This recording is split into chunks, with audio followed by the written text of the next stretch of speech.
ilahi kerana dengan izin dan rahmatnya kita dipertemukan secara dalam talian bagi bersama-sama menjayakan dan mengutip ilmu pada program pada pagi ini. Sebelum kita mulakan program pada pagi ini, suka untuk saya bacakan sedikit latar belakang Ustazah Asmah binti Harun. Nama yang diberi iaitu Asmah binti Harun, dilahirkan di Terengganu, merupakan anak kedua daripada 10 orang adik-beradik. Beliau juga mempunyai 7 orang cahaya mata bersama suami beliau iaitu Ustaz Tengku Fazli bin Tengku Yahya, dan beliau juga baru menyambut ulang tahun kelahiran yang ke-38 ya Ustazah pada 22 September 2021 yang lalu.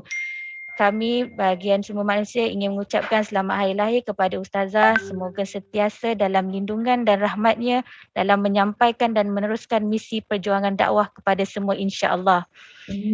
Tuan-tuan dan puan-puan, program kita pada pagi ini akan membicarakan tentang tajuk berdamai dengan takdir.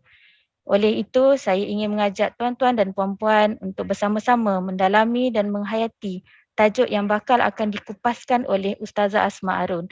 Untuk itu, kita mempersilakan yang berusaha Ustazah Asmah Harun untuk mengupas lebih lanjut berkaitan dengan tajuk kita pada pagi ini, berdamai dengan takdir. Dengan segala hormatnya, dipersilakan.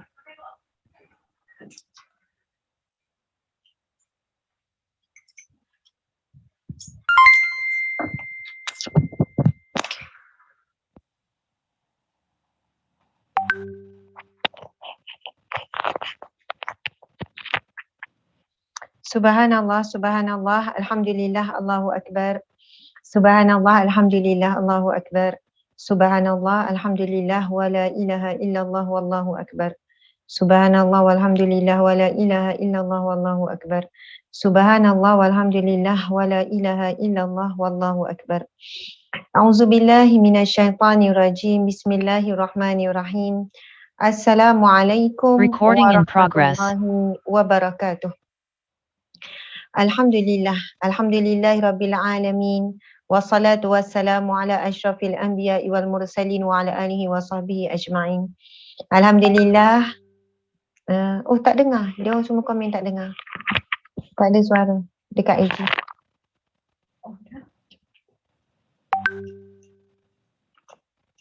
Jadi lama-lama daripada tadi tak perasan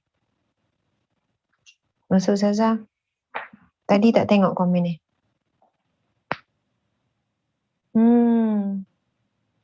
Okey, tuan-puan sekalian boleh dengar tak? IG tak ada lain, tak ada lain. Suara tiada, suara tak dengar, semoga dengar. Okey. Okey, tak ada suara, tak dengar ya, tak dengar ya.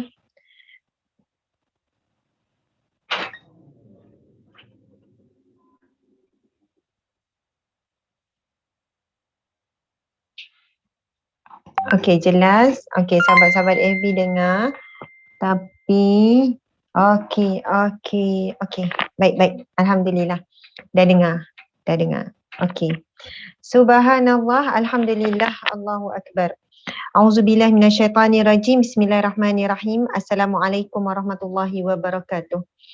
Sekali lagi, marilah sama-sama kita memulakan majlis kita dengan bacaan Ummul Kitab Al-Fatihah. A'udzubillahi minasyaitonirrajim. Bismillahirrahmanirrahim. Alhamdulillahi rabbil alamin. Ar-Rahmanirrahim. Malik yaumiddin. Iyyaka na'budu wa iyyaka nasta'in. Ihdinas siratal mustaqim. Siratal ladzina an'amta 'alaihim ghairil maghdubi 'alaihim waladdallin. Amin. Amin ya rabbal alamin. Subhanallah. Alhamdulillah. Terlebih dahulu saya ingin mengucapkan jutaan terima kasih kepada pihak penganjur, iaitu Seksyen Pembangunan Sumber Manusia. Seksyen Pembangunan Sumber Manusia. Dalam kurungan latihan, Bahagian Sumber Manusia, Jabatan Perdana Menteri, JPM. Jabatan Perdana Menteri. Terima kasih kepada Puan Moderator iaitu Siti Nabihah binti Asy'ari. Subhanallah. Kan dia cakap tu terus je, koma nak tapap, selesai. Terima kasih banyak kepada Puan Moderator Siti Nabihah binti Asy'ari di atas pengenalan diri saya, pengenalan pihak penganjur Seterusnya yang berusaha Encik Syahrul Kamal bin Osman. Setiausaha bahagian sumber manusia Jabatan Perdana Menteri. Ini jabatan yang besar ni. Jabatan tulang belakang Perdana Menteri ni. JPM, Jabatan Perdana Menteri. Yang berusaha Puan Nur Hafizah binti Muhammad Azmi. Timbalan Setiausaha Bahagian sumber manusia Jabatan Perdana Menteri. Seterusnya semua kaki tangan. Semua yang hadir di Google Meet. Semua yang hadir menerusi FB page Ustazah Asma Harun dan juga Instagram Ustazah Asma Harun. Alhamdulillah muslimin muslimat, tajuk yang sangat baik yang bakal dikupas berkenaan dengan berdamai dengan takdir. Masya Allah. Tajuknya ialah berdamai dengan takdir. Tuan-puan sekalian, kita biasa dengar dah ni. Kan selalu orang tulis-tulis kita kena berdamai dengan ujian Allah, berdamai dengan takdir. Kalau kita fikir-fikir kan, perkataan berdamai, kenapa sebelum tu bergaduh ke? Kan? Bergaduh ke? Lawan damai bergaduh. Betul kan? Sebelum tu bergaduh ke dengan takdir Allah? Ataupun bergaduh ke dengan ketetapan Allah? Ataupun bergaduh ke yang takdir ni? Siapa yang mentakdirkan? Allah. Jadi seolahnya tuan-puan sekalian, bila kita sebut berdamai dengan takdir, kita macam mengalah lah. Berbaik-baiklah. Kita dah berlapang dada. Kita dah damai, dah lapang. Berdamailah. Kalau gaduh suami isteri kan. Dan berdamailah. Dah-dahlah tu panjang-panjangkan kan. Tak ke mana pun. Rugi masa saja. Rugi tenaga saja. Kan lebih baik berdamai je. Saling bermaafan. Macam tu. Tuan-puan dimati Allah sekalian. Masya Allah. Bila kita sebut tentang takdir, kita tahu takdir ini ada beberapa bahagian. Saya akan tulis nanti di papan putih untuk kita jelaskan. Ada takdir yang tidak berubah, ada takdir yang berubah. Masya Allah. Dan apa yang kita nak fahami daripada perkataan berdamai dengan takdir, yang mana kita tahu takdir ini ketetapannya Allah. Takdir ini adalah satu kehendak Allah, perancangan Allah, dan bagaimana takdir tersebut terlaksana juga dengan kehendak Allah. Allah takdirkan kita berjaya. Bagaimana cara kita berjaya, itu juga kehendak Allah, dengan izin Allah. Takdir kita bankrupt, rugi, perniagaan, bankrupt, itu juga dengan takdir daripada Allah. Bagaimana pelaksanaan, bagaimana kadar bankrupt tersebut dan sebagainya juga dengan izin Allah. Jadi tuan-puan dimati Allah sekalian, kalau kita tak berdamai dengan manusia, dia tidaklah seteruk kita tak berdamai dengan takdir. Sebab kita tidak mampu mengubah takdir. Kita tidak mampu untuk melawan ketetapan Allah Subhanahu Wa Taala. Soalannya, bila berhadapan dengan takdir Allah, kita tidak ada pilihan lain melainkan berdamai. Tidak ada pilihan lain melainkan sabar, redha, bersangka baik dengan Allah. Move on, orang kata. Move on. Masya Allah. Muslimin, muslimat dimati Allah sekalian.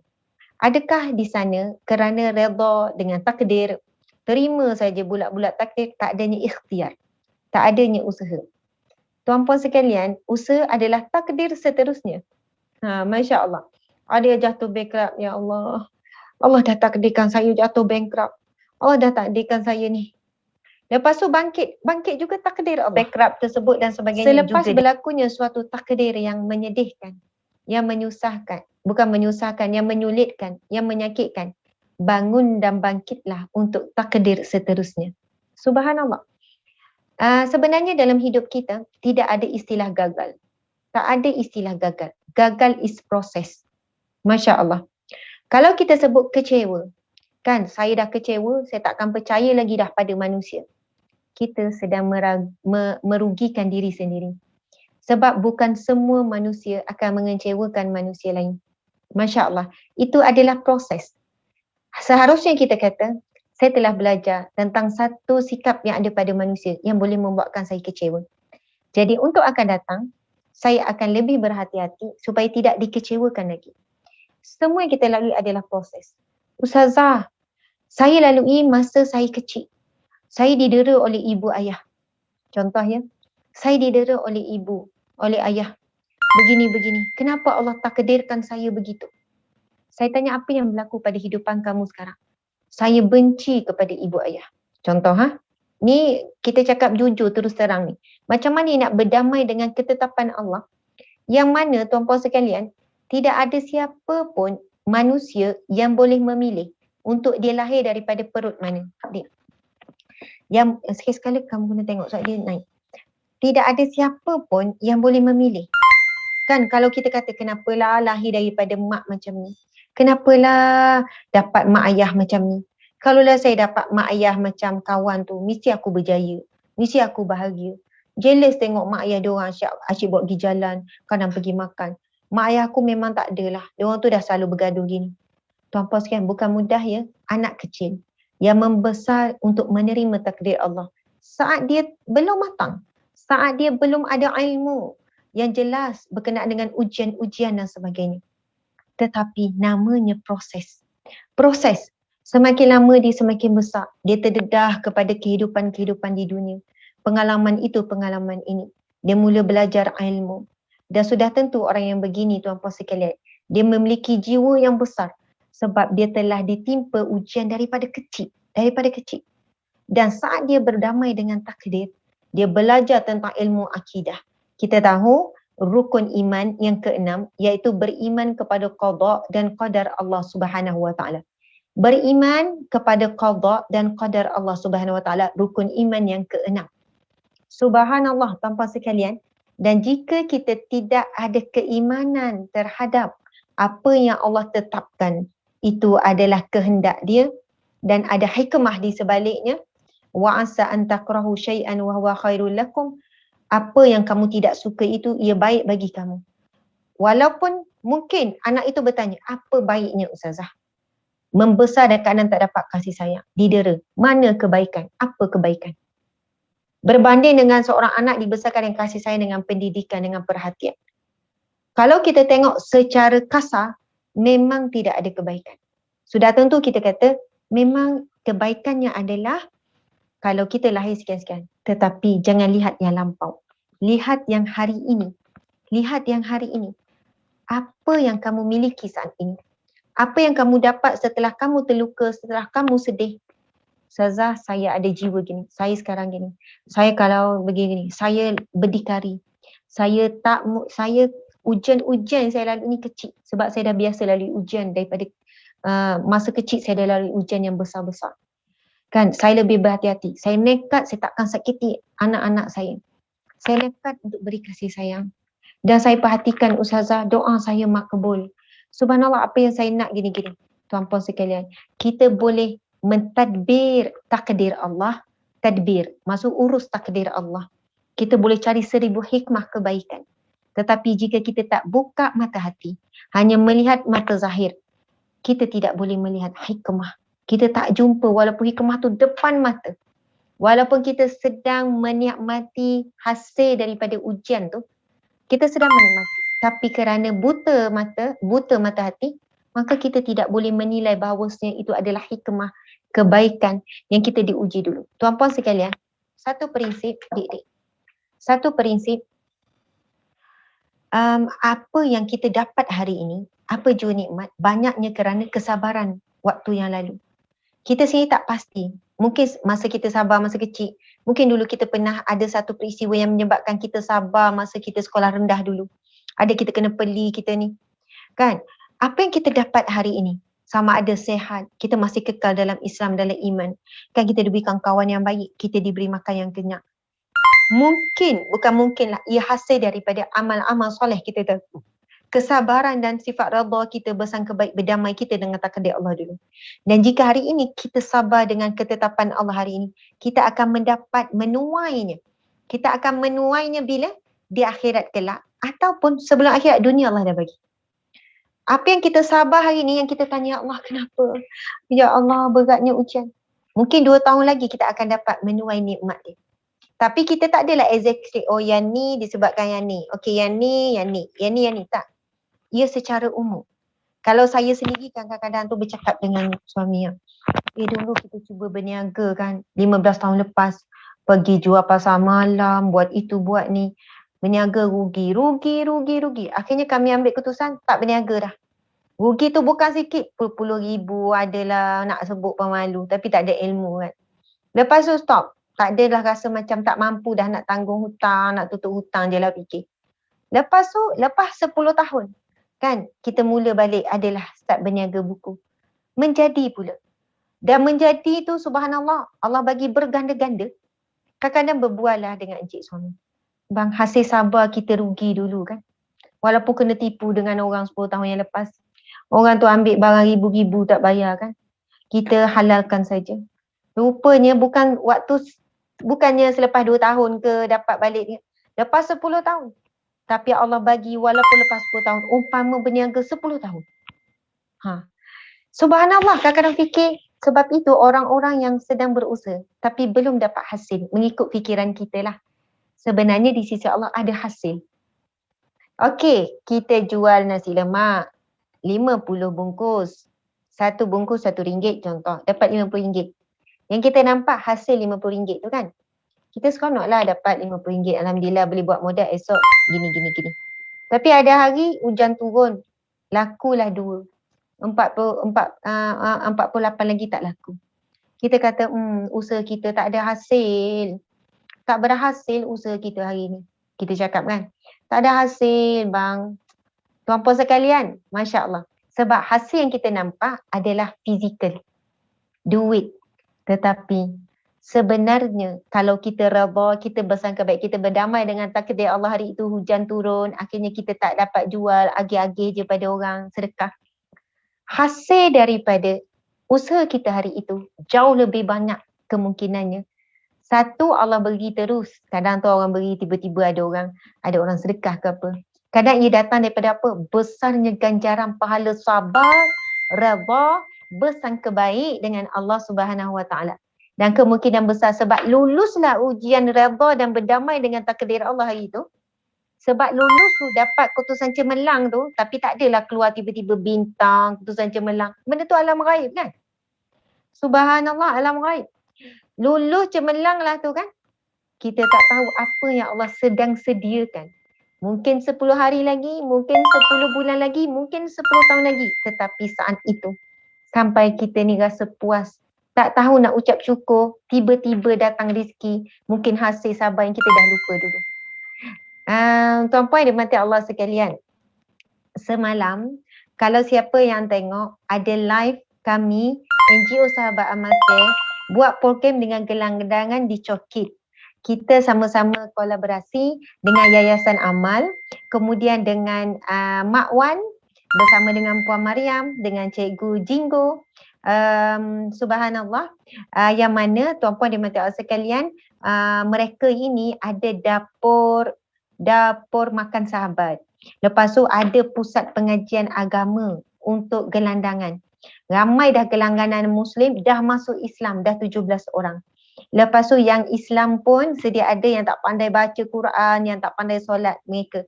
Niat matamak mereka mengeluarkan gelandangan kepada orang yang berilmu, orang yang bermotivasi.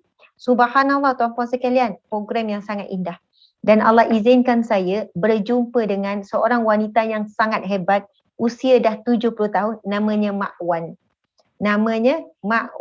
Masya Allah, Allahu Akbar.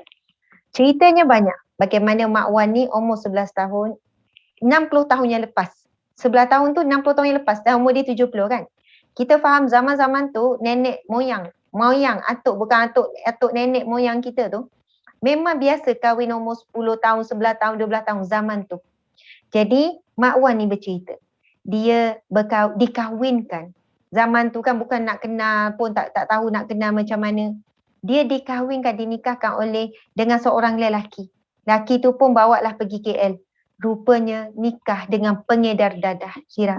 Nikah dengan pengedar dadah. Dan sejak daripada itulah dia terlibat dengan dadah selama 40 tahun. Nikah umur 11 tahun, maksudnya tambah 40 tahun sehingga umur hampir 50. Hampir 50, dah umur 50. Terlibat dengan dadah, jadi gelandangan. Tak ada rumah, duduk merempat. Dan suaminya dihukum gantung. Maksudnya sebab pengedar dadah kan, dia pun memang gelandangan, hidup dalam keadaan maksiat, kotor dan sebagainya. Mak Wan tu. Tetapi subhanallah, bila kita bercakap dengan dia tu, bercakap dengan Mak Wan ni, dia sangat berdamai dengan takdir. Sangat luar biasa. Tidak ada pun patah perkataannya kan, seolahnya kata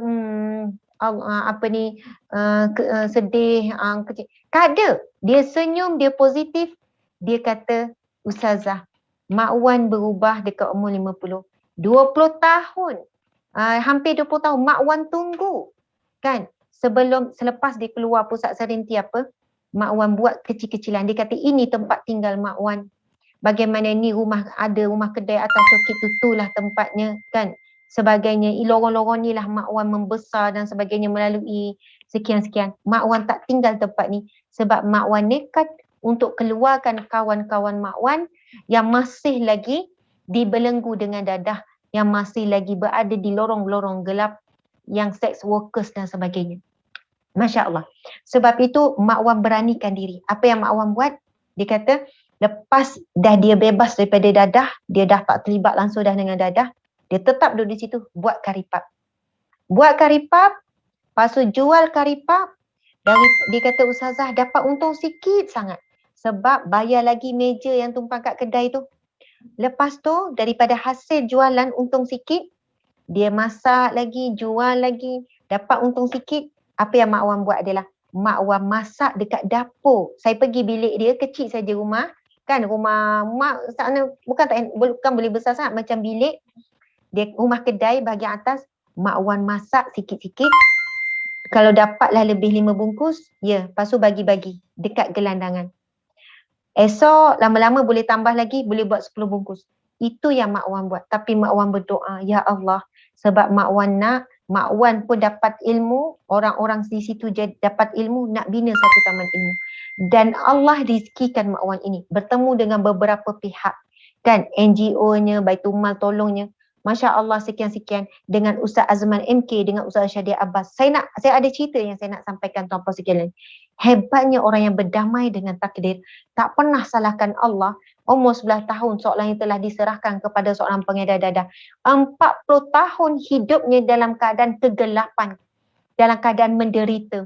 Tidak pernah ada harta, tak pernah ada rumah sampai sekarang. Subhanallah, hidup sebatang kara seorang-seorang.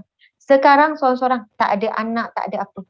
Umur dah 70 tahun, cergas Allah bagi sihat tubuh badan. Saya tanya Mak Wan pergi mana-mana naik apa? Mak Wan naik basikal Ustazah.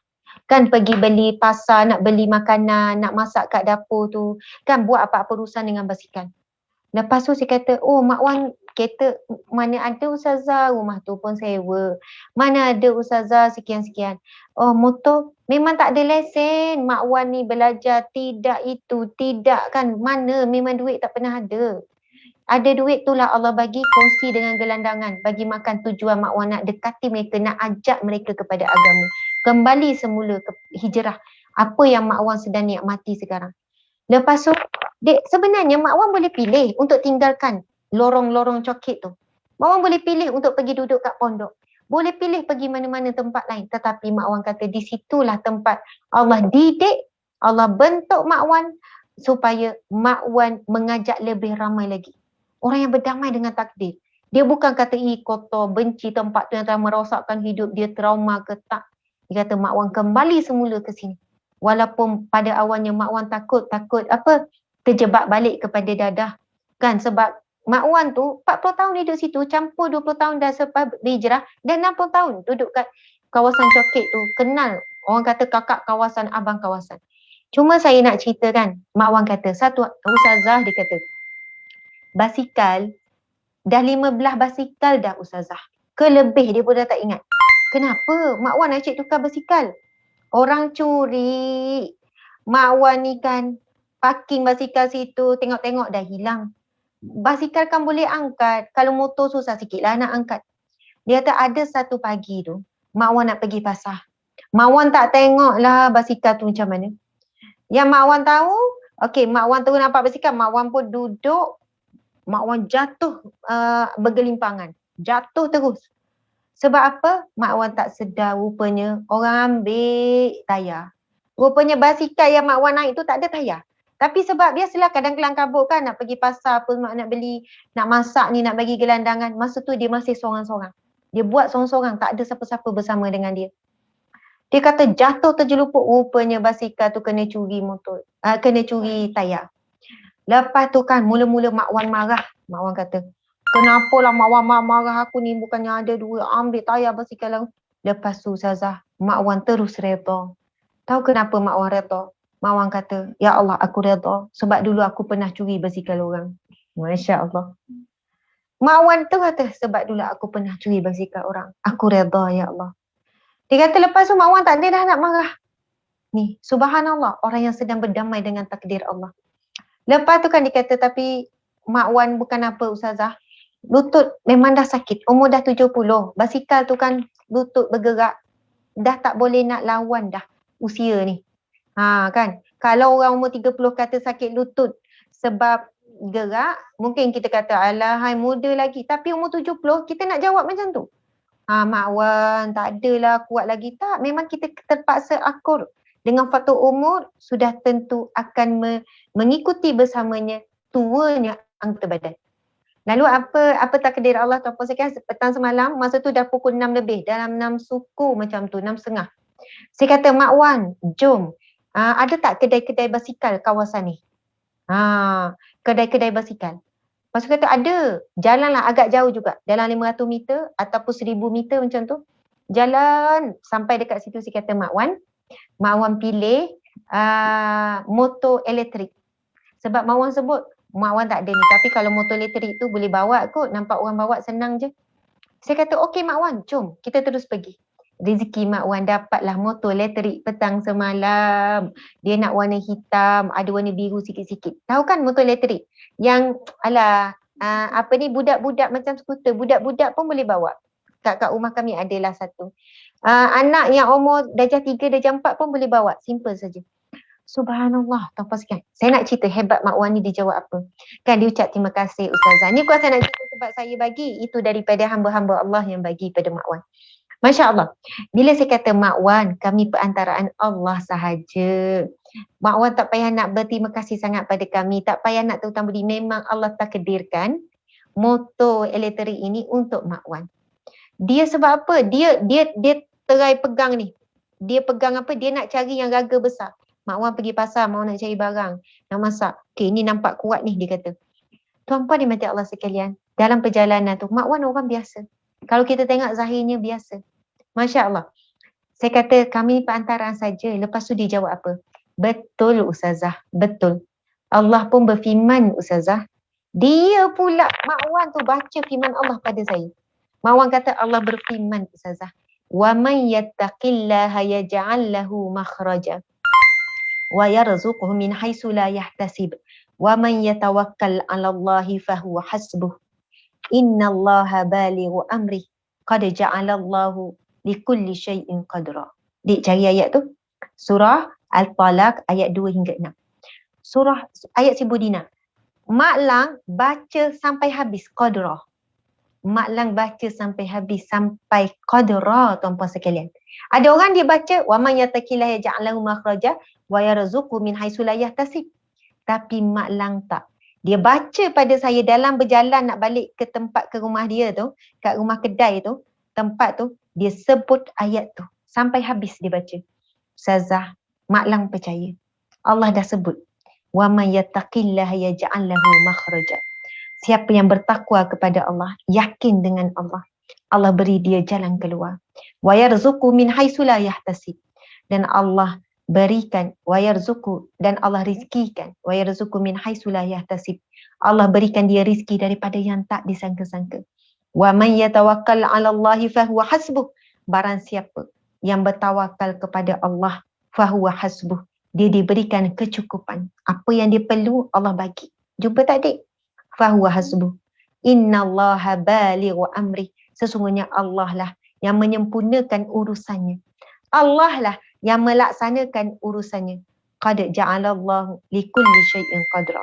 Maka berlakulah, terjadilah bagi setiap sesuatu takdirnya. Tuan-puan sekalian, Ayat tu, Masya Allah tuan-puan sekalian, memang berkait sangat. Jumpa tak ada? Berkait sangat dengan apa yang kita bincang, iaitu berdamai dengan takdir. Ujung ayat tu sebut pasal takdir. Maka kan ayat tu, sesungguhnya Allah lah yang melaksanakan segala kehendak perancangannya dan terlaksanalah segala takdirnya, kehendaknya. Subhanallah. Cari je ayat Ibu Dina. Okey, muslimin muslimat yang dirahmati Allah sekalian, Masya Allah. Bukan apa saya hafal ayat Ibu Dina tu, tapi saya perlu tengok sebab saya nak syarah sikit. Okey, muslimin muslimat dirahmati Allah sekalian. Dan on the way tu lagi, Mak Wan kata, Ustazah, manusia takut miskin. Manusia takut miskin. Tapi Mak Wan tak takut miskin, Ustazah. Dah biasa dengan miskin. Dan ramai manusia dia tak sedar dia tu miskin. Ramai manusia tak sedar dia miskin. Mak Wan kata, ayat Mak Wan ni memang power. Saya kan tak puas dengar dia bercakap. Saya tuntut ilmu banyak pada Mak Wan. Dia kata, Ustazah, miskin yang sebenar, miskin jiwa. Miskin jiwa. Ramai orang kaya ada duit, jiwa dia miskin. Jiwa dia miskin, Ustazah. Sebab orang yang begini, yang jiwanya miskin ini, orang yang jiwa miskin ni, Ustazah, dia kata, itulah miskin yang sebenar. Sebab bila dia mati, dia tahu apa yang dia bawa, tak ada apa-apa dia bawa. Tapi kalaulah orang yang jiwanya kaya, kenal Allah, kan selalu bersyukur kepada Allah, suka tolong orang dan sebagainya, dia bukan fikir pasal diri dia sahaja hidup dia, dia fikir juga pasal orang lain, Ustazah, mudah-mudahan jiwanya kaya. Dan bila dia mati, dia betul-betul kaya. Sebab banyak yang dia boleh bawa bersama bekal dalam kubur. Tapi ramai Mak Wan dah jumpa ramai orang kaya. Nanti dia mati baru dia sedar dia sebenarnya apa ke dana. Dia tak boleh bawa apa-apa ke dalam kubur. Dia kata itu yang Mak Wan risau, Ustazah. Itu yang Mak Wan tengok kawan-kawan gelandangan semua ni, kawan-kawan Mak Wan ni, Mak Wan kenal. Sebab mereka belum lagi merasai kekayaan jiwa. Dia rasa hidup ini bahagia. Mereka duk rasa mereka ni ditakdirkan Allah untuk hidup menderita, hidup melarat. Hanya mampu melihat saja orang lain bahagia, orang lain senang dan sebagainya. Masya Allah. Jadi, tuan-puan dan mati Allah sekalian, Allah berikan saya peluang untuk kenal orang yang hebat seumpama ini, orang yang sangat pelik, dan Allah didik lentur Mak Wan bukan sekejap, 40 tahun di lorong yang gelap. Masya Allah. Okey, kita baca surah At-Talaq ayat 2 hingga 3, tuan-puan sekalian. Sekali lagi ya, ini untuk mengupas tajuk kita, berdamai dengan takdir. Dik boleh tak tolong cari kat sini Jabatan Mufti Wilayah ataupun apa-apa berkenaan dengan perbezaan. Ustazah tahu tapi saya nak dalil yang lebih ni berkenaan dengan pembahagian takdir. Takdir mutlak, takdir mubram, takdir ikhtiar. Okey, Allah berfirman tadi surah At-Talaq ayat 2 hingga 3. Bismillahirrahmanirrahim. Wa man yattaqillaha yaj'al lahu makhraja. Barang siapa yang bertakwa kepada Allah, Allah berikan kepadanya jalan keluar. Tuan-puan, Allah beri jalan keluar. Ada masalah, ada kesusahan, semua jalan keluar. Dan memang rezeki yang tidak disangka-sangka itu adalah untuk orang yang beriman, untuk orang yang bertakwa, untuk orang yang beramal soleh. Kalau ada orang yang buat maksiat tapi dapat rezeki yang tidak disangka-sangka juga, tuan-puan sekalian, maka ia bukan rezeki namanya. Ia ujian atau musibah ataupun bala. Kan semalam tu kan tuan-puan sekalian, pergi gelandangan tu ramai yang masuk Islam, ramai juga transgender, dah berubah balik jadi lelaki. Kan, yang perempuan berubah balik jadi perempuan, lepas jadi lelaki. Jumpa ramai-ramai lah macam-macam ni. Subhanallah, tuan-puan dan mati Allah sekalian, ada seorang hamba Allah ni, mereka bercerita, dia kata, Ustazah, ada seorang hamba Allah ni begini cerita dia. Dia kata, dia masuk Islam contohnya hari ini, kan? Dia masuk Islam semalam. Dia masuk Islam semalam. Lepas tu hari ni, orang baru masuk Islam kan, bukan faham sangat lagi kan, baru masuk Islam. Syahadah semalam dia kata, hari ni dia datang, dia jumpa duit RM20 ataupun ada orang bagi duit RM20. Lepas tu dia datang dekat sini, sementara tunggu nak ambil makanan, sebelah tu ada kedai toto, kedai judi. Jadi dia beli je lah. Dia beli je saja, tak adalah apa-apa, aim apa-apa. Lepas dia beli, kan dia nak ambil makanan, dia jumpa ada seorang ustaz ni. Dia ada jumpa seorang ustaz, dia tanya, Ustaz, kalau saya menang kan, kalau saya menang, boleh tak saya guna duit hasil daripada menang judi ni? Gitu.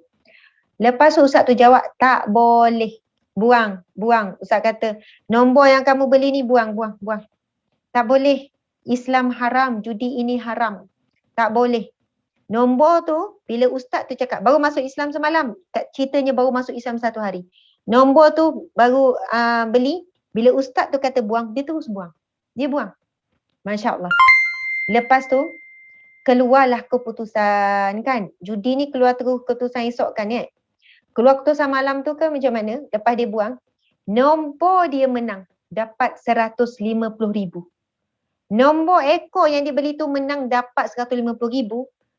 Subhanallah tuan-puan sekalian, teruji iman orang yang baru Islam, baru syahadah. Selama ini dia duk beli tak pernah menang.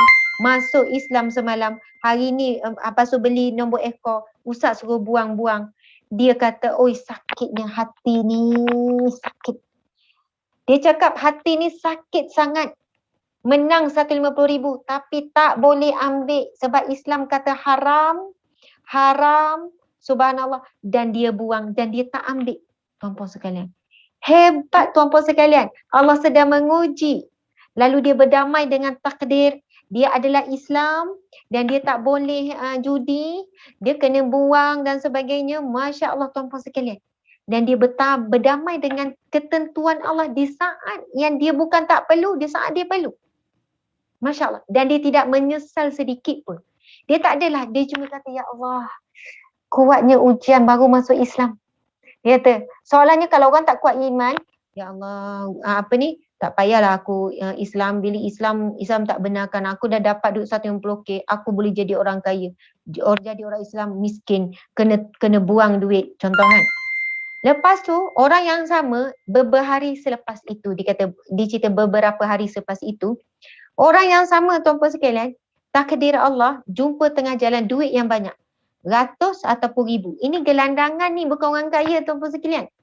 Jumpa duit jalan, 1,000 ke ratus, tapi jumlah yang banyak. Tetapi bila dia rujuk kepada ustaz, duit ni nak buat apa? Itu bagi kepada pihak masjid, bagi ke balai polis. Dia pergi hantar, walaupun dengan tak ambil 1 sen pun. Subhanallah, Allahu Akbar. Mungkin dalam agama, bukan agama lah, sebelum dia memeluk Islam. Kan nama, dia kata ustazah, orang gelandangan ni, dia memang tak fikir halal haram tu. Dia nampak dia ambil, itu hak dia lah. Kecurian, kilangan barang itu normal. Kan ragut tu tinggi. Memang itulah antaranya mereka kalau dah lapar apa semuanya. Dia orang malah nak bekerja. Ini Mak Wan cerita. Dia kata tapi Islam telah mengubah manusia sekelip mata. Daripada sebelum itu kan kaki ambil barang orang, ambil itu orang ni. Tetapi setelah dapat Islam, dia boleh berubah sekelip mata. Walaupun duit itu banyak, sebelum Islam ambil je kalau jumpa. Tapi setelah datangnya nur, iman dari dalam hati. Mengubah terus akhlak. Subhanallah tuan-puan yang mati Allah sekalian. Sebab itu kita baca sejarah Sayyidina Umar radhiyallahu anhu, Masya Allah. Daripada seorang yang bengis, seorang yang kasar, seorang yang kejam. Bagaimana Sayyidina Umar dia seksa antaranya zinirah di kalangan hamba sampai buta mata dan sebagainya. Tetapi kerana cahaya iman Islam, ubah terus Sayyidina Umar.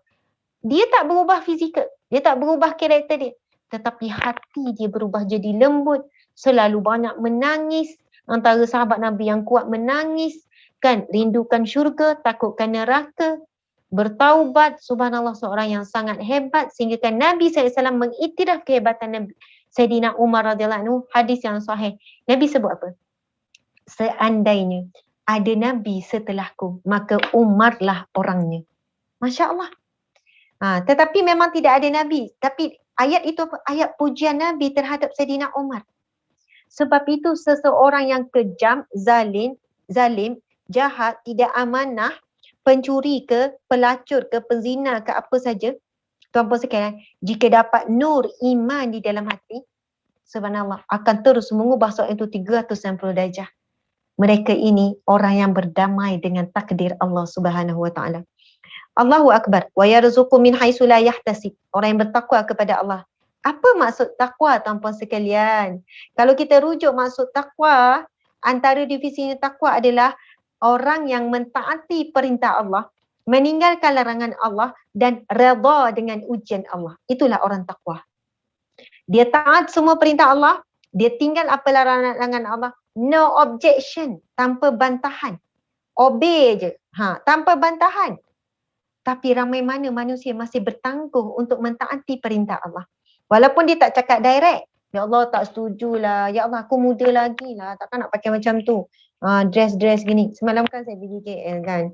Jadi kita ni tengok, bukan orang KL saja, orang Seremban, mana-mana seluruh Malaysia, seluruh dunia pun, Terengganu pun sama. Lepas tu saya ada buat rakaman TV. Sebelum tu saya ada rakaman Astro. Astro saya book dah ni. Penuh semua bilik-bilik. Sebab apa? Dah PKP kan. PKP dah semakin, maksudnya kita dah semakin kita panggil endemic. Jadi jumpa macam-macam artis juga jumpa. Ada artis kenal saya, ada artis tak kenal. Dia kalau kat tempat Astro ni, dia campur semua. Situlah Aussie, situlah Astro Ria, Astro apa lagi? Astro yang program-program semualah, Astro Prima semua. Tuan-puan sekalian, bila kalau saya ada program dengan Astro Oasis, dia ada bilik-bilik dia. Tempat make up campur. Kan, saya tak make up. Dan diorang dah tahu. Tapi pemake up juru make up tu tuan-puan sekalian, dia kena juga make up.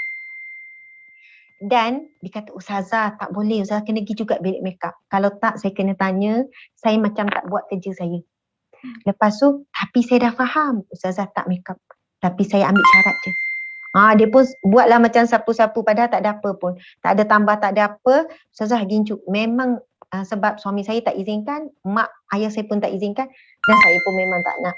Jadi kalau nampak macam make up kat TV tu sebenarnya bukan make up. Mungkin diorang adalah, diorang touch-up sendiri macam tu lah. Tapi biasanya di bilik make up tu kita akan jumpa artis-artis, jumpa itu, jumpa ini kan. Jumpa, saya tak nak sebutlah jumpa siapa. Tapi tuan-puan sekalian, bukan kita tak nampak, kita nampak depan mata. Ramainya wanita hari ini fashionnya adalah pakai tudung. Seluar legging, seluar ketat. Saya kata, ya Allah sayangnya baju dah longgar. Tapi seluar ketat, nampak semua bentuk kaki. Apa yang mampu? Ya Allah, berilah dia kelembutan untuk taat perintah-Mu, ya Allah. Maksud saya ialah masih ramai manusia yang berlawan dengan Allah. Yang berlawan dengan Allah. Allah perintah ni dia tak buat. Kalau kita ada anak, kita suruh anak apa? Okey, kemas bilik ya. Kejap lagi Umi akan cek 10 minit. Kita pergi tak kemas langsung. Kata, ya Allah, kenapa tak dengar Umi suruh? Kenapa? Malas Umi. Ya Allah, lawan cakap Umi. Itu dengan manusia. Kita mesti rasa nak marah. Tapi kenapa dengan perintah Allah? Kita tak cakap, aku tak nak lah, tak passion lah. Ini, kita tak cakap dengan Allah gitu. Tetapi perbuatan kita itu melawan Allah. Subhanallah. Tuan-puan sekalian, orang yang bertakwa, orang yang berdamai dengan takdir. Takdir ini adalah ketetapan Allah, kehendak Allah. Apa jua ketetapan? Sama ada dalam bentuk perintah, larangan dan juga ujian. Ataupun apa jua, itu namanya takdir. Beriman kepada qada dan qadar Allah. Kehendak Allah. Tuan-puan di mata Allah sekalian. Jadi sebab itu orang yang belum mentaati perintah Allah dan meninggal larangan Allah adalah mereka yang belum berdamai dengan takdir. Saya bawa definisi yang luas sikit lah. Kalau biasa orang bayangkan takdir ni macam ujian COVID ni, ujian hilang kerja, ujian kematian orang tersayang, ujian macam-macam lah tuan-puan sekalian. Macam mana nak berdamai tuan-puan sekalian? Kita dah mula mukadimah. Kita tidak boleh nak ubah apa sahaja kehendak Allah. Dia berkuasa total sepenuhnya kepada kita. Subhanallah. Ikut Allah lah nak buat apa untuk kita. Soalannya suka hati Allah lah. Kan? Kehendak Allah lah. Sebab kita ni takkan ada. Saya ni tak wujud kalau bukan Allah ciptakan saya.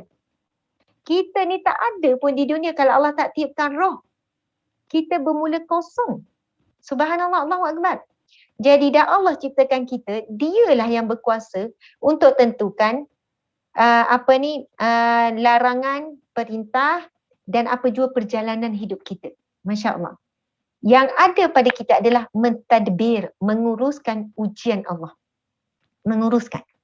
Dan bagaimana kita boleh uruskan ujian Allah dengan baik? adalah jalan ilmu, jalan ilmu. Bukankah bila kalian dengar sikit kan, saya bercakap, saya bukan orang alim. Tapi Allah beri kelebihan sikit pandai bercakap. Kan? Bolehlah bercakap tu bagi orang faham dan sebagainya. Allah bagi ilham. Saya pun zero, tak ada apa-apa. Allah bagi pinjaman. Tapi bukankah bila kita dengar ilmu, kita dapat pencerahan sikit? Oh, ya, oh patutlah. Tuan-puan dimati Allah sekalian, saya percaya orang yang taat perintah Allah, tinggal larangan Allah dan redha dengan ujian Allah, bila dapat ujian Allah, dia akan dapat jalan keluar. Dia terus dapat jalan keluar, dia tak buntu, dia ada jalan keluar. Wa yarzuqu min haitsu la yahtasib. Dia akan diberikan rezeki yang tidak disangka-sangka. Jangan fikir rezeki duit saja. Allah bagi rezeki apa? Kalau saya ada masalah, rezeki jalan keluar lah. Ada je jalan keluar, cantik je Allah susun. Subhanallah, Allah Akbar. Allah tidak akan biarkan kita keseorangan menghadapi ujiannya. Allah beri ujian, inna ma'al usri yusra. Sesungguhnya bersama kesukaran, bersama ujian, adanya kemudahan, adanya pertolongan. Bukan summa. Bukan Allah sebut summa. Bukan Allah berfirman summa. Setelah susah dan kemudian datang mudah, tak. Ma'a. Inna, sesungguhnya, inna ma'al usri yusra. Sesungguhnya bersama kesusahan itu adanya kemudahan. Allah bagi package.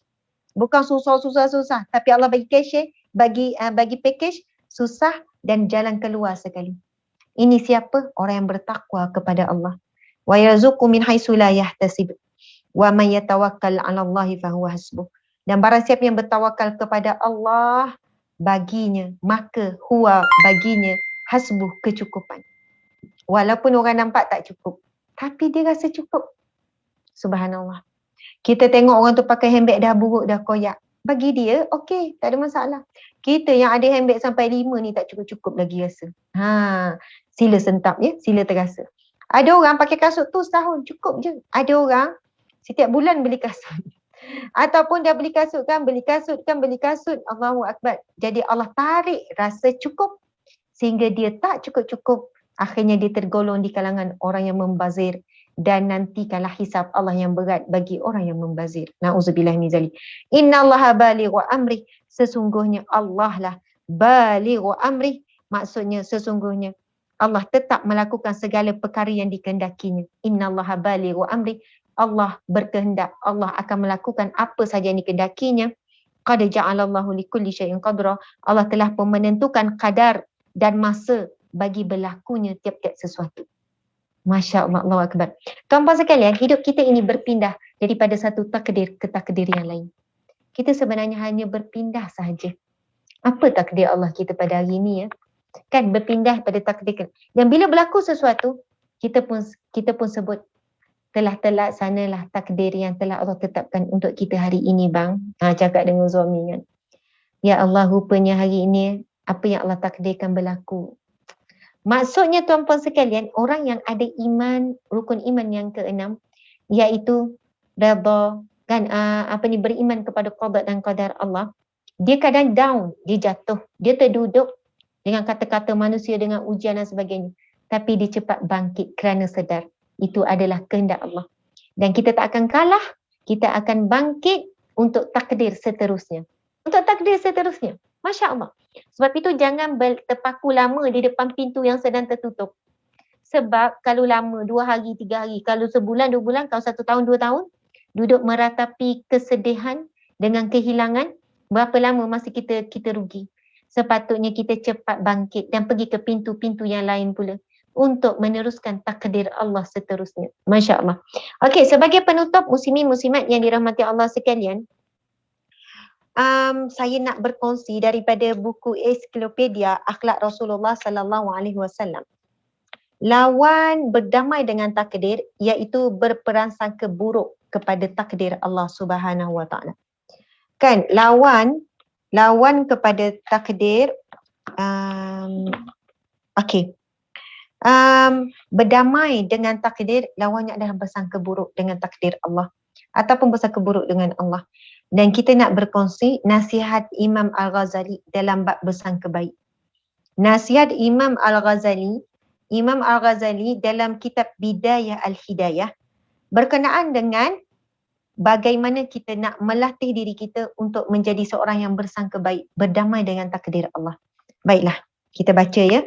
Yang pertama, boleh tuliskan nota ya. Yang pertama, jika engkau bertemu dengan seseorang, maka ucapkanlah dalam hatimu, mungkin kedudukannya di sisi Allah jauh lebih baik dan lebih tinggi daripadaku. Masya Allah. Bila kita jumpa seseorang yang kita kenal ataupun tidak kenal, yang kita nampak jauh, yang kita kenal melalui penulisan-penulisan di FB saja, yang kita bertemu dalam tengok dia update status dan sebagainya.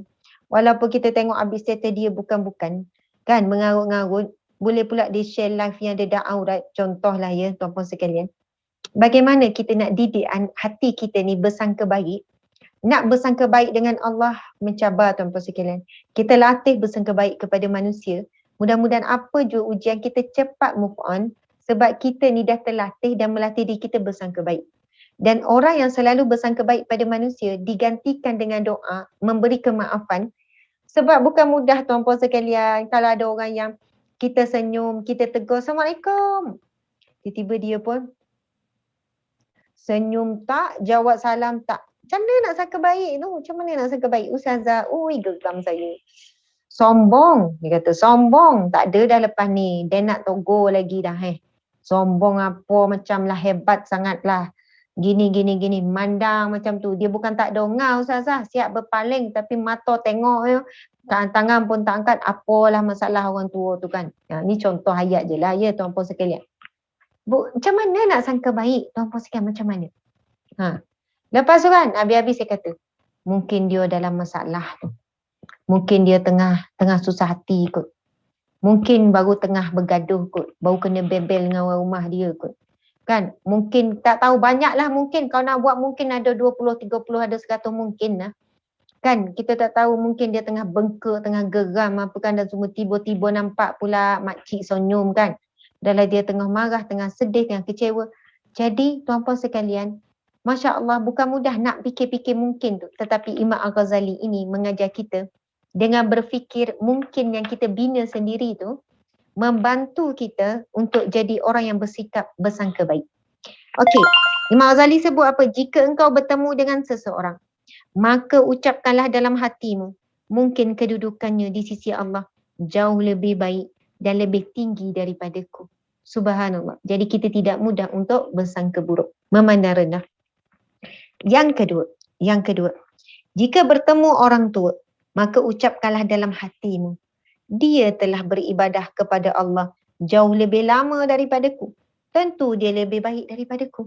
Imam Ghazali kata kalau jumpa orang-orang tua kan, walaupun kita nampak besya-besya je kan, besya-besya, nampak orang tua duduk lepak ke kan. Maksudnya sekarang kalau nampak orang tua yang pakai jubah, yang dengar tasbih, tak susah nak bersangka baik tuan-puan sekalian. Kita mungkin kata ya Allah mesti amalan banyak. Tapi yang susah ni nak bersangka baik apa? Kalau jumpa orang tua yang lepak kedai kopi kan. Orang tua yang wallahu a'lam macam mana kan. Duduk asyik tengok TV je. Bukan mudah kita nak bersangka baik, tapi yang Imam Ghazali ajar apa? Jika bertemu orang tua, maka ucapkanlah dalam hatimu, dia telah beribadah kepada Allah jauh lebih lama daripadaku. Tentu dia lebih baik daripadaku. Faktor umur. Kalau umur kita 30, orang tua tu umur 70, beza 40 tahun tuan-puan sekalian. Kan, 40 tahun beribadah berbanding kita, jauh lebih lama lah. Walau bagaimanapun kita nampak dia tu. Okey, yang ketiga, Imam Ghazali sebut, jika bertemu anak kecil pula, orang yang lebih muda daripada kita, maka ucapkanlah dalam hatimu, anak kecil ini belum bermaksiat kepada Allah. Sedangkan diriku yang telah tua, banyak maksiat kepadanya. Tentu anak ini jauh lebih baik daripadaku. Subhanallah.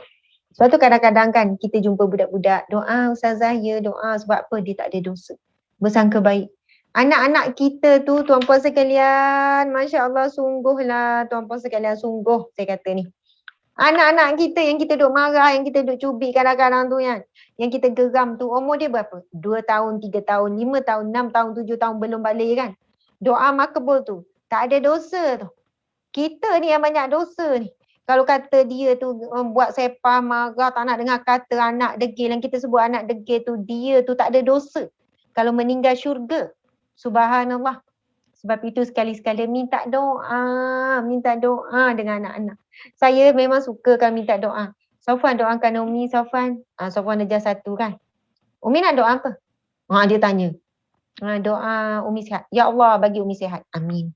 Kasih ya Safwan. Macam tu. Confident je doa. Masya Allah. Tuan-puan dimati Allah sekalian. Tapi kita ajarlah adab berdoa. Safwan minta doa betul-betul. Sekian gini kan. Sebab apa? Hati dia bersih. Dia tak ada tanggung dosa lagi. Kita sebenarnya sedang membesarkan hamba Allah yang maksudnya yang bersih, yang suci, yang tidak menanggung dosa. Jadi tuan-puan sekalian, memanglah kalau tu tengok zahir ilmu apa kita lebih daripada anak kita tu. Kan kita yang besarkan dia apa semua. Tapi dari sudut dosa ni, dia jauh lebih baik daripada kita lah. Masya Allah. Jadi kalau jumpa anak kecil, ucapkanlah anak kecil ni belum bermaksiat kepada Allah. Sedangkan diriku yang telah tua, telah banyak bermaksiat kepadanya. Tentu anak ini jauh lebih baik daripadaku. Yang keempat, Imam Ghazali kata, jika bertemu dengan seorang yang berilmu, maka ucapkanlah dalam hatimu, orang ini mempunyai kedudukan yang tidak pernah aku capai. Dia mengetahui apa yang tidak aku ketahui dan dia mengamalkan ilmunya, tentu dia lebih baik daripadaku. Kalau kita jumpa orang yang berilmu, tuan-puan sekalian, terus bersangka baik. Sesungguhnya orang ini mempunyai kedudukan yang aku tak mampu capai ilmu dia. Dia mengetahui apa yang tidak aku tahu dan dia mengamalkan ilmunya. Tuan-puan sekalian umum, bukan ilmu agama saja. Orang yang ada bidang bisnes, jumpa sesama bisnes, janganlah buat ukuran. Kereta dia 3 biji, kereta aku 10 biji. Rumah aku ada dalam 20, rumah dia 2 je. Pejabat syarikat aku besar ni. Merasakan ilmu bisnes dia jauh lebih baik. Pengalaman bisnes dia jauh lebih baik. Bisnes dah berapa lama? Baru je 3 tahun. 3 tahun. Baru lagi. Saya dah 30 tahun bisnes. Subhanallah, contoh kan. Walau bagaimanapun, untuk kita menjadi orang yang tawaduk dan orang yang bersangka baik, Masya Allah, 3 tahun. Banyak tu pengalaman tu, misi cepat. Tetap merasakan walaupun 3 tahun, kita 30 tahun. Bahawasanya pengalaman dan mungkin dia ada ilmu. Terus bersangka dia ada ilmu yang kita tak ada dan kita tidak mampu capai dan mungkin dia beramal dengan ilmu ni. Apa-apa bidang lah. Kalau orang yang terror media, jumpa sesama orang yang terror media. Bukannya berlawan-lawan mana lebih bagus, mana lebih baik. Dari sudut profesional tu sudah tentulah yang dah 20 tahun lebihlah diiktiraf sebab senior tu, pengalaman dan sebagainya. Tetapi sebagai adab hati, Imam Al-Ghazali mengajarkan kita adab hati. Masya Allah. Penilaian manusia kita tak boleh lah nak petikaikan. Kamu jangan cakap walaupun saya baru 2 tahun, dia dah 20 tahun. Kan? Sebab Imam Ghazali cakap, itu. Kalau dari sudut penilaian manusia, memang tak salah. Bukan kita tak boleh petikaikan. Yang tu mestilah dia anggap senior, kita baru junior. Tetapi ini adalah adab hati. Faham ya? Bagaimana kita ini nak merendah diri dan nak bersangka baik, maka kita sebut dia ada ilmu yang aku tidak ada, yang aku tidak mampu nak capai, dan dia beramal dengan ilmu, dia lebih baik daripada aku.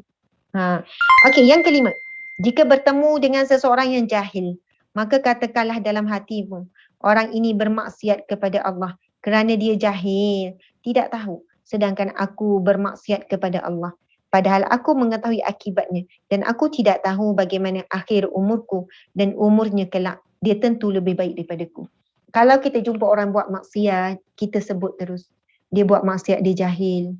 Dia walaupun dia tahu tapi dia tak dengar macam aku dengar. Dia tak dapat pendidikan macam aku.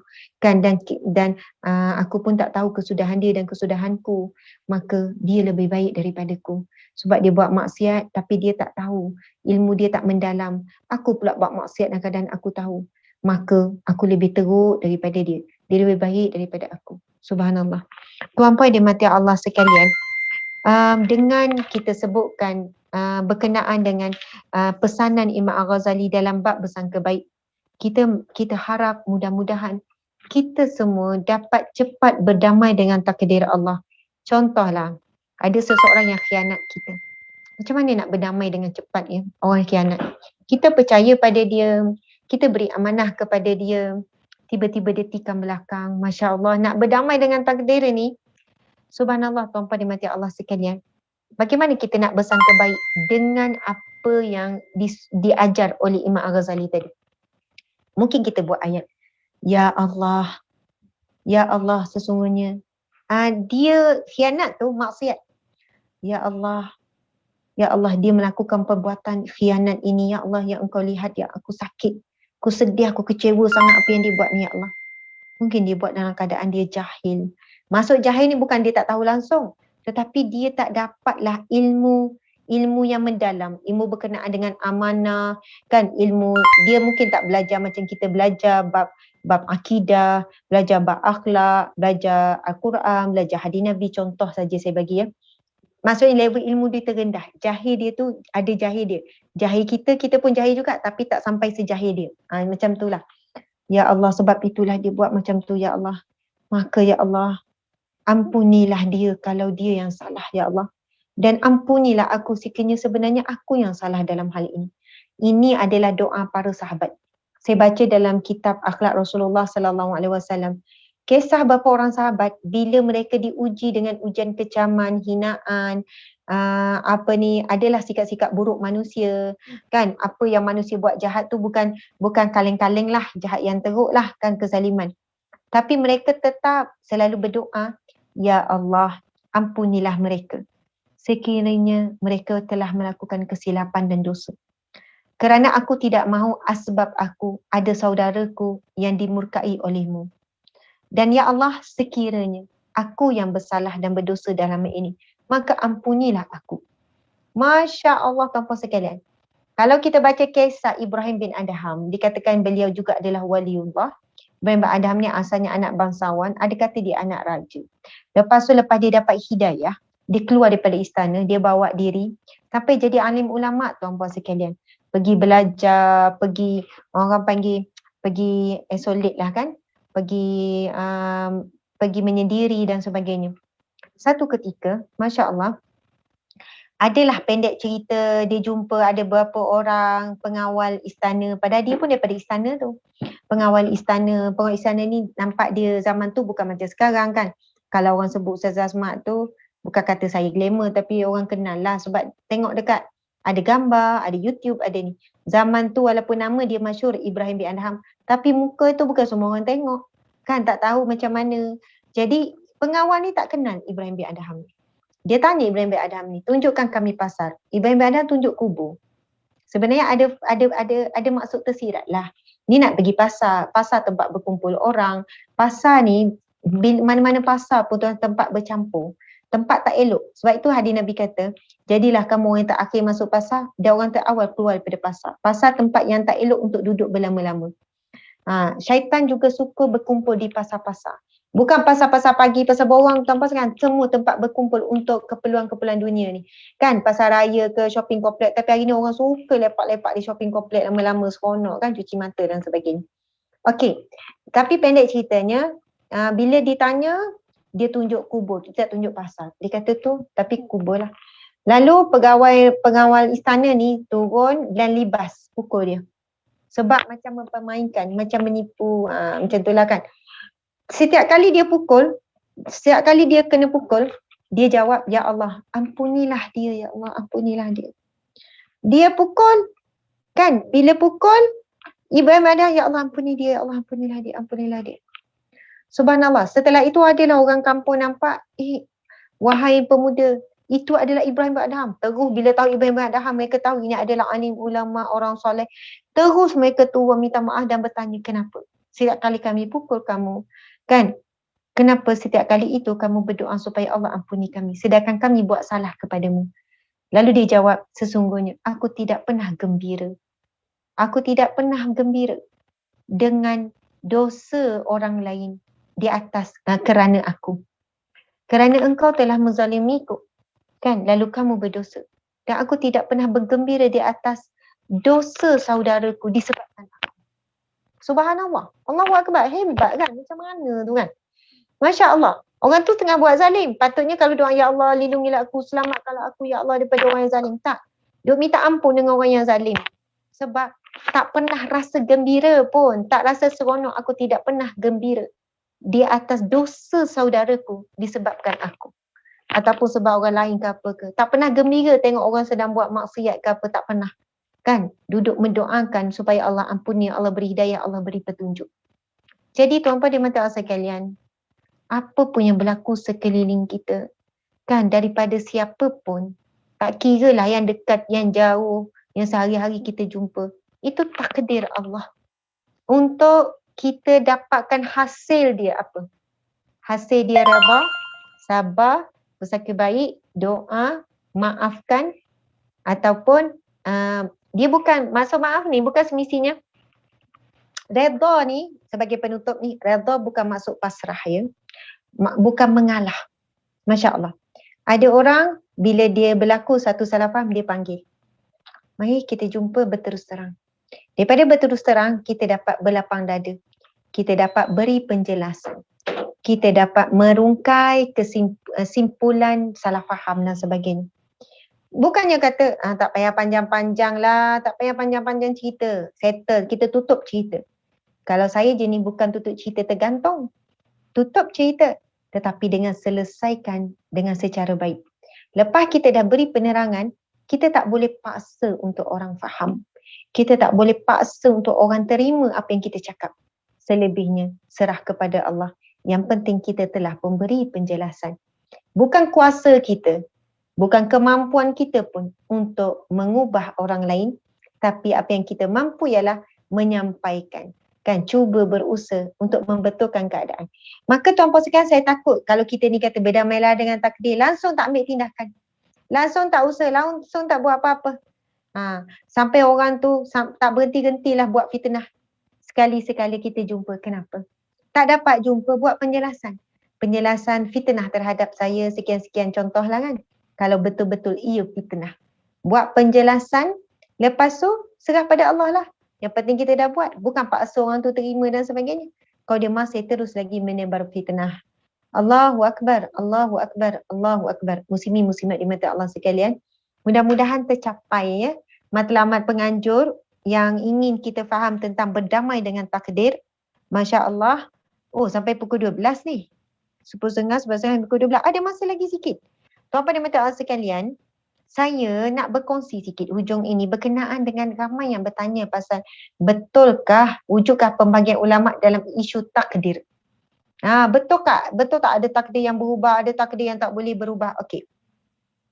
Soalan ni, setahu saya, takdir terbahagi kepada dua. Iaitu takdir mubram dan takdir mu'allaq. Tapi saya terdengar seorang penceramah di sebuah masjid kata, pembahagian qada mubram dan mu'allaq tak wujud. Takdir hanya satu sahaja menurut ustaz ini. Mohon penjelasan Datuk. Ini orang tanya kepada apa? Datuk Mufti Wilayah Persekutuan.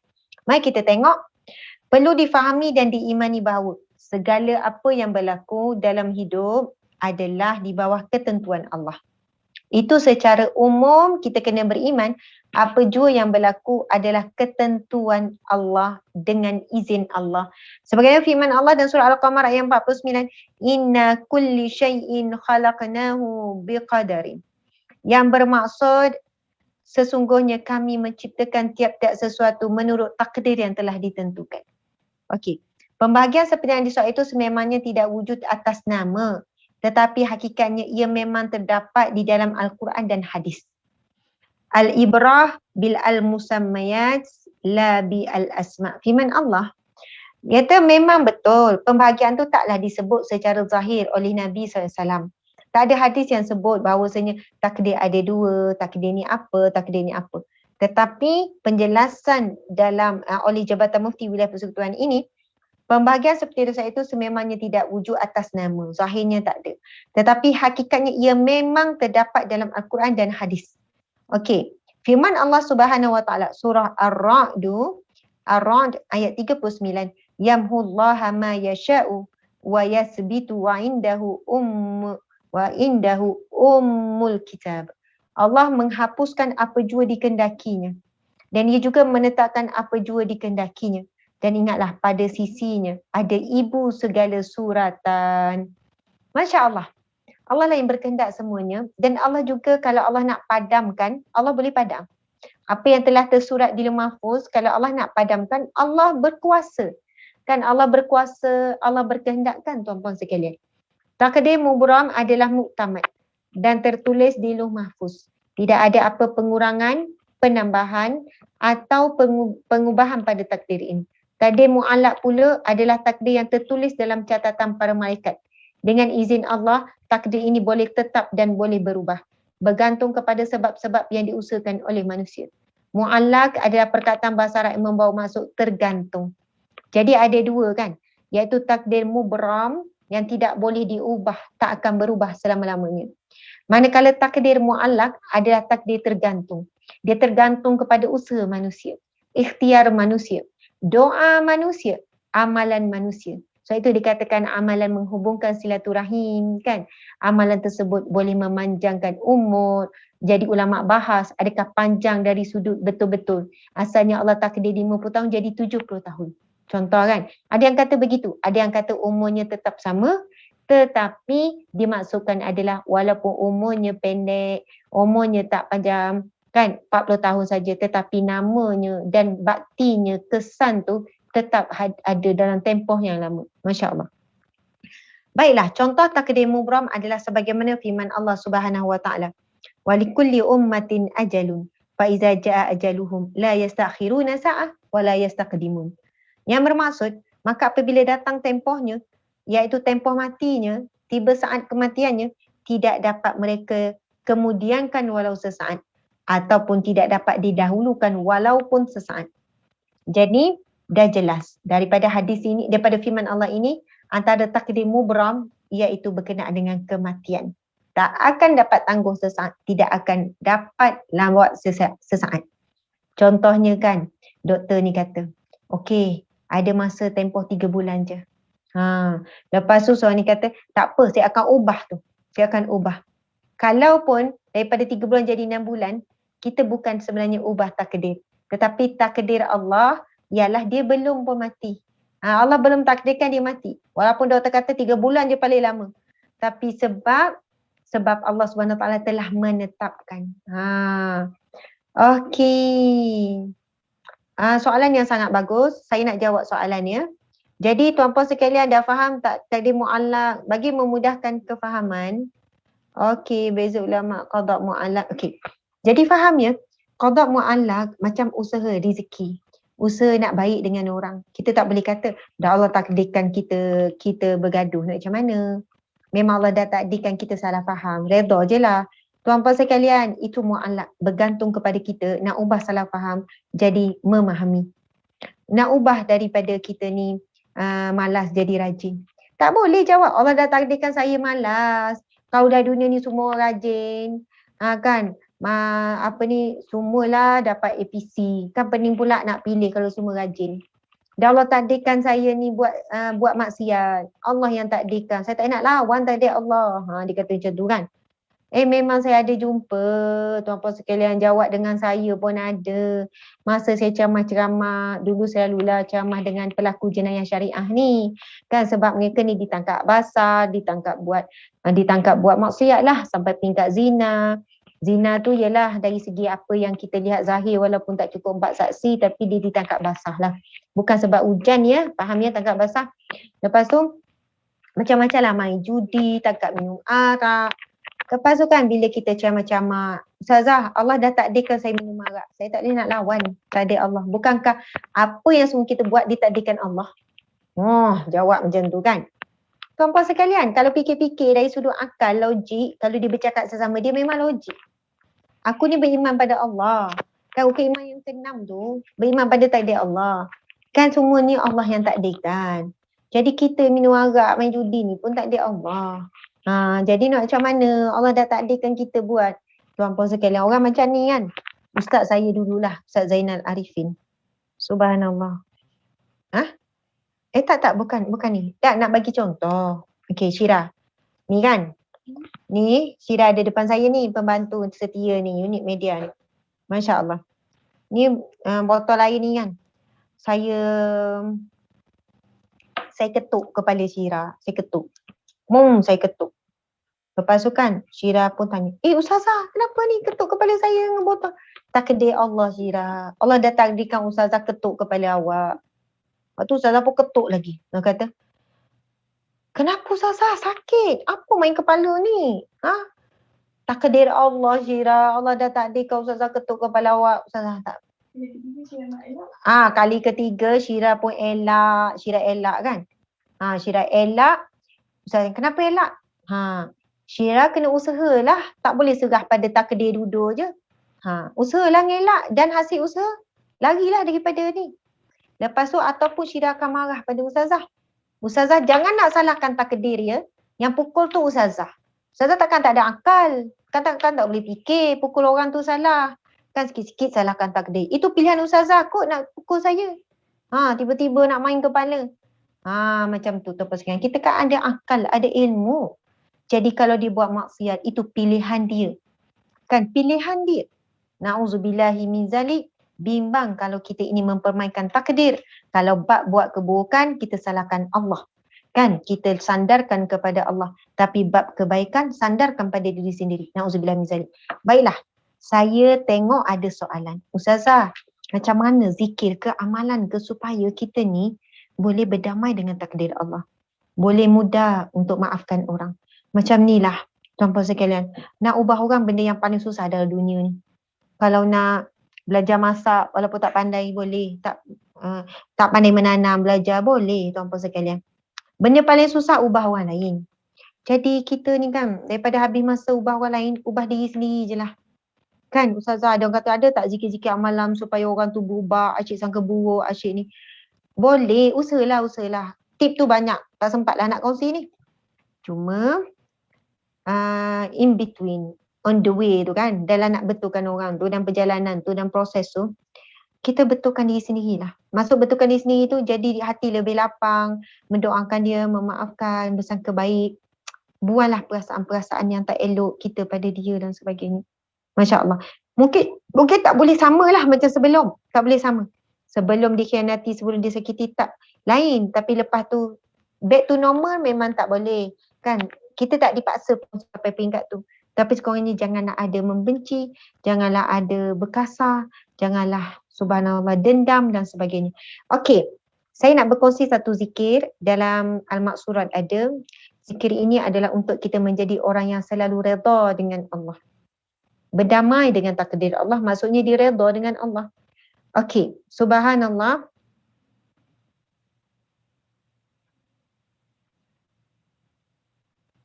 Okey, ada dua soalan. Saya jawab dua soalan, lepas tu kita berhenti ya. Soalan pertama, zikir apa? Cari dalam Al-Maqsurat, dan ini doa daripada hadis Nabi. Nabi bersabda, barang siapa yang membacanya 3 kali pada waktu pagi dan 3 kali pada waktu petang, maka dia berhak mendapat redha Allah di mahsyar kelak. Hadis tu, zikir tu ialah raditu billahi rabba wa bil islami dina wa bi Muhammadin nabiyyan wa rasulah. Maksudnya, daku redha. Radina, kami redha. Kalau radhi tu, aku redha. Gitu kan. Radina billahi rabba. Kami redha Allah itu Tuhan kami. Wa bil islami dina. Kami redha Islam agama dan cara hidup kami. Wa bi Muhammadin nabiyyan wa rasulah. Dan kami redha bahawasanya Nabi Muhammad itu adalah seorang Nabi dan juga utusan Allah Subhanahu Wa Taala. Jadi sahabat-sahabat, muslimin muslimat sekalian, bila kita zikir 3 kali pagi, 3 kali petang. Sebenarnya tiba-tiba rasa tak larat ni kan. 3 kali pagi, tak. 3 kali pagi, 3 kali petang. InsyaAllah, Allah berikan kepada kita kekuatan untuk redha immediately. Datang ujian, cepat move on. Cepat positif. Cepat saja doa. Subhanallah. Ada orang kita tengok kan, dia macam tak ada masalah. Bukan tak ada masalah, mungkin dia orang paling banyak masalah. Tapi dia cepat let it go. Nyanyi. Lagu ni nyanyilah. Let it go kan. Dia cepat lepaskan. Dia tak letak beban tu lama-lama bawa di mana-mana. Saya pun jadi orang yang susah juga nak move on. Makan masa kalau perkara-perkara yang agak besar. Duduk fikir, duduk sedih, duduk nangis, duduk bawa gini-gini kan. Masya Allah, Allahu Akbar. Tuan-puan dimati Allah sekalian. Sebab itu mungkin kerana kelemahan jiwa kita dengan zikrullah. Itulah dia. Doanya, zikirnya adalah 3 kali pagi, 3 kali petang. Siapa yang beramal yang Maqsurat, dia mesti akan jumpa. Raditu billahi rabba wa bil islami dina wa bi Muhammadin nabiyyan wa rasulah. Ulang 3 kali. Kami redha bahawasanya Allah itu Tuhan kami. Rabba juga bermaksud Allah itu pentadbir kami, Allah itu penetap kami, Allah pentakdir segalanya.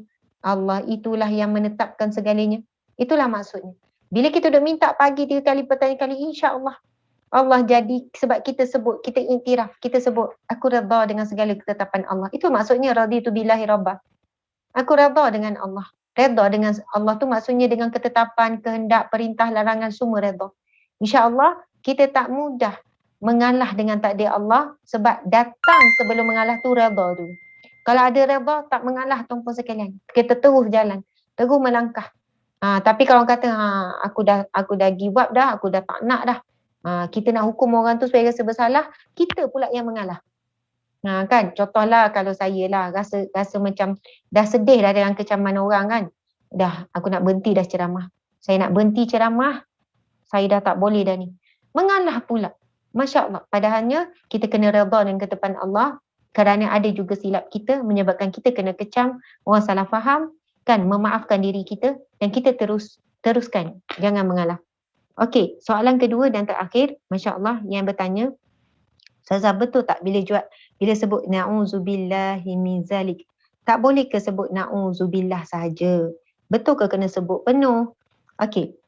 A'udzubillahi min zalik ke na'udzubillahi min zalik? Dua-dua pun boleh. A'udzubillahi min zalik, aku mohon perlindungan daripada Allah, min zalik, daripada itu.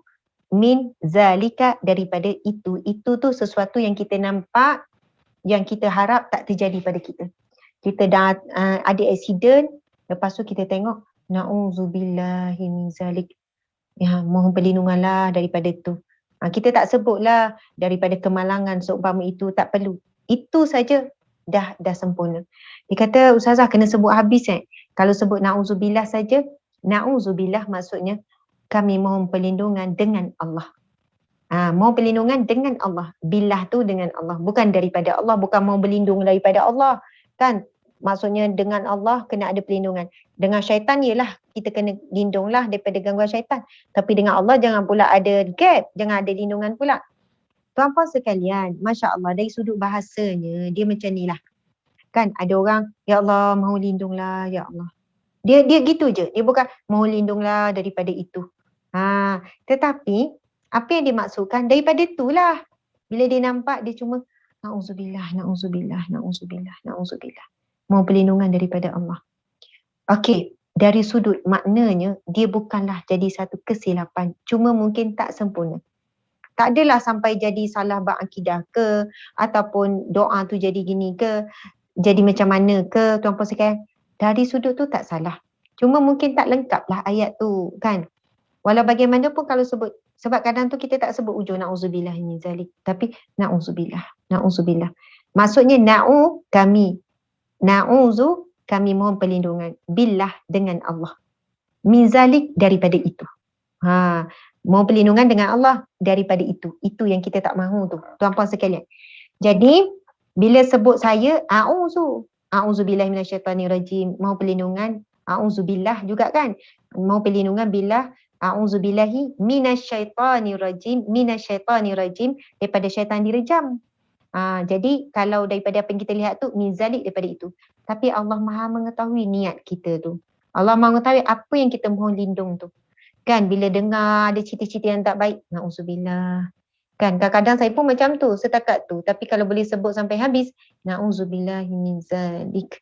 Jadi sempurnalah kan, lebih baik, lebih afdal. Jadi Alhamdulillah tuan-puan sekalian, mudah-mudahan dapat manfaat perkongsian pada hari ini. Mohon maaf salah dan silap, kekurangan dan sebagainya. Terima kasih pada pihak penganjur kita. Mudah-mudahan pihak penganjur sentiasa dapat rahmat Allah, pertolongan Allah, perlindungan Allah. Allah gantikan dengan sesuatu yang lebih baik di atas masa, di atas iaitu seksyen pembangunan sumber manusia, latihan bahagian sumber manusia, Jabatan Perdana Menteri JPN. Terima kasih Puan Moderator, terima kasih yang berusaha Encik Syahrul Kamal bin Osman, yang berusaha Puan Nur Hafizah bin Muhammad Azmi, Puan Nur Hafizah binti Muhammad Azmi, penonton-penonton semua. Sehingga bertemu lagi kita dalam taman syurga yang lain dan seterusnya. Saya mohon maaf sekali lagi salah silap dalam penyampaian. Mohon agar tidak disalahfahami. Wabillahi taufiq wal hidayah. Assalamualaikum warahmatullahi wabarakatuh. Masya Allah. Kembali semula kepada Puan Moderator. Dan kita berakhir di sini sahabat-sahabat di IG.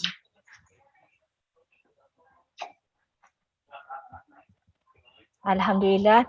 dengan berakhirnya soalan yang sebentar tadi, berakhirlah sesi program kita pada pagi ini. Saya tertarik dengan perkongsian Ustazah menyebut tentang takdir dan takdir. Saya ada juga baca-baca jugalah. Ada orang beritahu dengan doa kita mengharap sebaik takdir, dengan usaha kita melaksanakan sebaik takdir. Masya Takdir yang Allah. baik akan menggamit takdir yang baik. Jadi, berdamai dengan takdir adalah cara terbaik mencukgil hikmah daripadanya, terutamanya di saat berdepan dengan sebarang cabaran dan ujian, terutama di musim pandemik COVID-19 ini. Saya mewakili urus setia bahagian semua manusia Jabatan Perdana Menteri sangat berbesar hati dan berterima kasih di atas kesudian Ustazah Asmah Harun untuk bersama kita pada pagi ini juga.